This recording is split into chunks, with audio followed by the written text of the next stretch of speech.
ថ្ងៃនេះមកផ្លែអារម្មណ៍បងប្អូនម្ដងមកហូបអីនៅឯខាងវាស្រែនេះឃើញថាទេសភាពនឹងវាស្រស់ស្រាយខ្លាំងមែនតែនអមដោយវាស្រែវាស្រូវឡើងខៀវស្ងាត់អារម្មណ៍ដែលស្មុគស្មាញទាំងប្រមាណហ្នឹងហើរតាមខ្យល់អស់លីងតែម្ដងមកនេះអត់មានបំណងចង់ថតអីទេគ្រាន់តែថាយើងមកហ្នឹងឃើញទេសភាពស្អាតពេកក៏ថតជូនបងប្អូនមើលដែរទៅឃើញថាវាស្រស់ស្អាតមែនតែនហ្មងបងប្អូនដល់ស្រូវខែនេះគេចាប់ផ្ដើមព្រួសពេញណាពេញណីអស់ហើយក៏អត់មានស្រែណាដែលគេអត់ព្រួសដែរអញ្ចឹងដល់ពេលស្មៅផងដុះផងស្រូវក៏ដុះមើលទៅខៀវស្ងាត់ទាំងអស់តែម្ដងហើយកន្លែងនេះក៏ខ្ញុំទៅតែមកលើកទី1ដែរហើយចំណែកប្តីរបស់ខ្ញុំវិញគឺថាពឺតយកហើយអត់មានងាកក្រោយមើលទៅលិចទៅកើតអីទេក៏ពីយើងបានរៀបចំដាក់អីវ៉ាន់រួចឃើញថាម៉ោងនៅសល់ភ្លឺដែរអញ្ចឹងណាអញ្ចឹងក៏យើងឆ្លៀតបានដើរលេងនៅឯវាស្រែនឹងខ្លះទ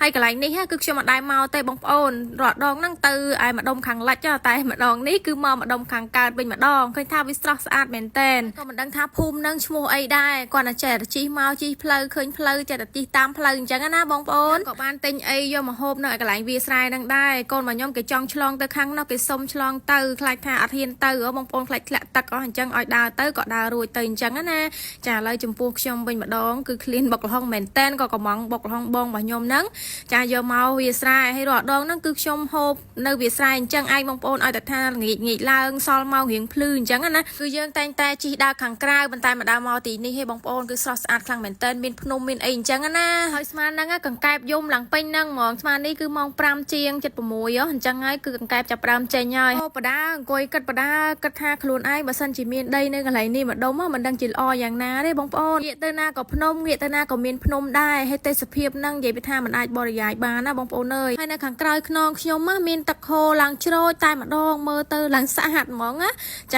ាហើយឃើញអញ្ចឹងណាឃើញដល់នៅស្រុកខ្ញុំទៀតហើយចានៅទុយគឺខ្ញុំនៅដាក់បកាយដាក់អីបងប្អូនល្ងាចឡើងអញ្ចឹងណាចាដាក់បកាយដាក់មកហើយយប់ឡើងដើរឆ្លោះត្រីទៀតមានខ្លាចឆ្លើងខ្លាចអីទេឥឡូវនេះចប់ហើយគ្រាន់តែឃើញវាហែលហ្នឹងក៏ភ័យដែរចំណែកឯកូនរបស់ខ្ញុំវិញក៏រត់លេងឡើងពេញវាស្រែហ្នឹងតែម្ដងមើលទៅនិយាយថាសប្បាយមែនតែនហើយថ្ងៃនេះហេងដែរគឺថារាល់ដងហ្នឹងពេលល្ងាចឡើងហ្នឹងចាប់ប្រាំភ្លៀងឬក៏អាលឹមអីសិចមកហើយតែថ្ងៃនេះគឺមិនឆ្លាស់ចាស់តែម្ដងនៅសុកភ្លៀងអីហ្នឹងមិនដឹងតែជ្រកនៅឯណាទេនៅកន្លែងនេះវាលស្រែសុទ្ធមកអត់មានផ្ទះអត់មានអីទេតោះតែជិះហួសទៅមុខបន្តិចបានផុតទៅដល់កន្លែងផ្ទះគេអញ្ចឹងហើយគឺនៅកណ្ដាលវាស្រែហ្នឹងតែម្ដងណាគិតទៅបើសិនជាយកខ្ជូងយកអីមកអាំងសាច់នៅហ្នឹងមិនដឹងជាអែមយ៉ាងណាយកតែឆាត់ធំមួយយកចក្រានយកខ្ជូងយកអីមកគឺដាក់ពឹបគួយនៅកណ្ដាលស្រែហ្នឹងតែម្ដងបន្ទាប់ពីហូបអីហើយហ្នឹងយើងក៏នាំគ្នាដើរទៅលើភ្លឺស្រែស្រូបយកក្លិនបរិសុទ្ធចាក្លិនស្រូវក្លិនស្រែហ្នឹងបងប្អូននិយាយពីថាស្រណោះខ្លាំងមែនតែនខ្យល់បរិសុទ្ធល្អណាស់ហើយស្រូវនេះល្អណាស់បងប្អូននិយាយទៅប៉ុណ្ណឹងគឺមិនតាន់បែកគុំទេបើនៅបែកគុំទៀតមិនដឹងប៉ុណ្ណាទេហើយឡើងខៀវខ្ចី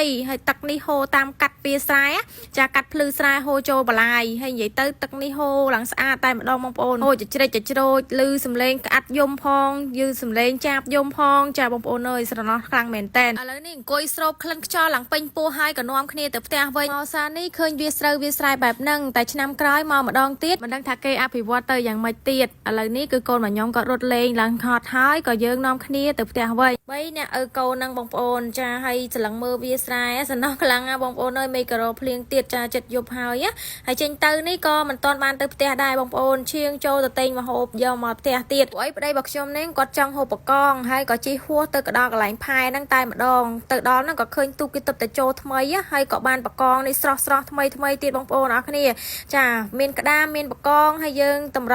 ង់ទិញតែបកងឯងបងប្អូនដោយសារយើងចង់ហូបស៊ុបក្តៅជាមួយនឹងស្លរបស់យើងនៅផ្ទះអញ្ចឹងណាចាហើយគេរើសនេះគេរើសក្តាមផ្សេងដាក់បកងផ្សេងអញ្ចឹងបងប្អូនអរគ្នាមានអាធាត់មានណាលេខ1លេខ2លេខ3អីចឹងណាហើយនេះគឺនៅកន្លែងខាងកោះកុងនៅស្រែអំបិលនឹងឯងបងប្អូនហើយត្រីរបស់គេគឺមានទាំងត្រីឆ្ពង់មានត្រីតុកកែតុកអីចឹងណាបងប្អូននេះចាធំខ្លាំងមែនតែនគឺស្រស់រស់តែម្ដងសម្រាប់ដែលយើងហូបពេលល្ងាចចឹងគឺយើងចង់បានសម័យថ្មីស្រស់ហ្នឹងគឺយើងមកទិញដល់ផែផ្ទាល់ហើយកន្លែងនេះគឺមានទាំងបកាំងចាគឺធំខ្លាំងមែនតែនតែ4-5អីហ្នឹង1គីឡូបាត់ទៅហើយគាត់ហ្នឹងក៏ជាម៉ួយប្រចាំរបស់ផ្ទះខ្ញុំផងដែរទាំងបងខ្ញុំហើយនិងខ្ញុំផងដែរចឹងណាបងប្អូនចាគឺទិញដោយថាយើងចង់បានស្រស់ថ្មីហ្នឹងគឺទិញតែកន្លែងគាត់នឹងឯងដែលថាភ្លាមណាចាគឺមានប្រោះមានអីចឹងណាបងប្អូននេះគេដាក់អុកស៊ីសែនជាមួយនឹងត្រីគឺច្រើនខ្លាំងមែនតែនត្រីរាប់រយក្បាលនៅក្នុងនេះហើយខ្ញុំក៏មិនសូវស្គាល់ត្រីសមុទ្រដែរចាដឹងតែថាវាច្រើនហើយក៏មិនដឹងថាត្រីអីខ្លះនៅក្នុងនេះគាត់ដាក់ប្រោះ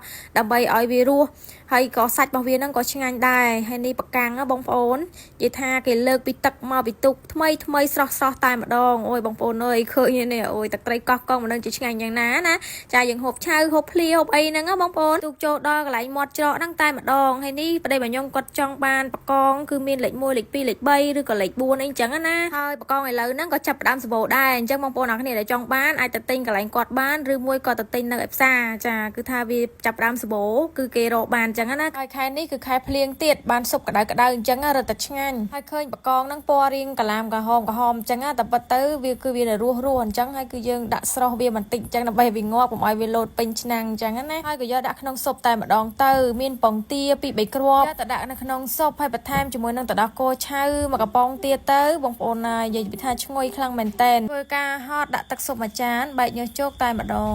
នៅដាក់បានទៀតល្ងាចមិញហ្នឹងគឺបុកល្ហុងឡើងមួយចានពេញបបហើយឥឡូវហ្នឹងដាក់បានទៀតបងប្អូនអត់អីទេសុំតែមួយថ្ងៃទៀតទេបងប្អូនដល់គ្នានិយាយទៅមួយថ្ងៃនេះគេរៀងឡើងគីឡូដល់ហើយបើអញ្ចឹងអីនេះទ្រាំមិនបាននិយាយទៅសុំតែមួយថ្ងៃទៀតទេហើយនេះបន្ទាប់ពី5នាទីក្រោយមកឃើញថានៅសល់តែបាតឆ្នាំងឯងបងប្អូនអើយនេះប្តីខ្ញុំគាត់ចូលចិត្តម្ហូបហ្នឹងលើកហត់ដល់ទាំងចានទៀតហើយក្នុងវីដេអូនេះក៏មានតែប៉ុណ្្នឹងដែរជួបគ្នានៅក្នុងវីដេអូថ្មីទៀតអរគុណច្រើនបាយបាយ